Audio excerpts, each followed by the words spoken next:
ស្នាញ់ហ្នឹងបាទ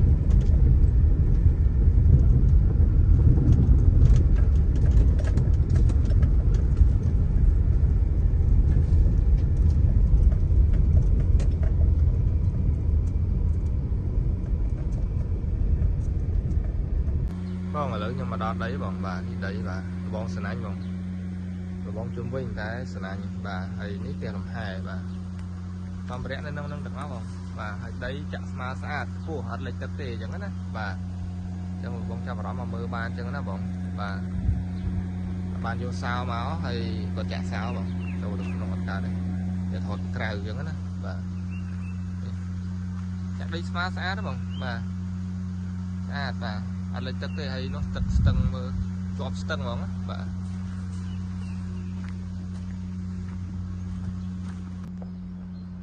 ខាងមុខអត់សោទេបាទតែយើងចូលដល់ស្ទឹងហ្មងបាទនេះផ្លូវទៅស្ទឹងអត់ទាល់ទេបាទចូលមកដល់ស្ទឹងអាចលេងបានអញ្ចឹងណាបងបាទយើងចូលតាមផ្លូវក្រោយផ្លូវក្រោមក៏បាននេះទៅស្ទឹងហ្មង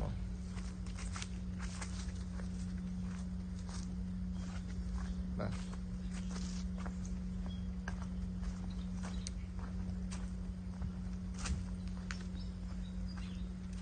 ចឹងបងខ្ញុំមកដល់ទីតាំងដីបាទខាងនេះចំណៃដីទៅខាងនោះ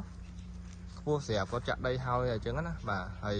រោងនោះមានបន្ទប់ទឹកមានបន្ទប់ទទួលភ្ញៀវមានបន្ទប់គេងបាទនៅក្នុងហ្នឹងបាទអាហ្នឹងគឺ free ឲ្យតែម្ដងអញ្ចឹងណាបាទហើយនេះគាត់ចាក់ដីខ្ពស់ចេះអត់លិចទឹកទេអញ្ចឹងណាបាទហើយនេះកន្លែងខាងក្រោមបាទអានេះចំណៃស្ទឹងបាទអញ្ចឹងគាត់ទុកប៉ុណ្នេះហើយមានស្រះទឹកទូនេះទេសភាពខាងលើបាទទេសភាពអត់មានអីទេមានដើមឈើមួយជួរបាទហើយនោះទៅខាងក្រោមចំណៃស្ទឹងអានេះចំណៃដីដែលសល់បាទដីចាក់ហើយស្អាតហ្មងណាបាទស្អាតតាំងពីមុខដល់ក្រោយស្មើ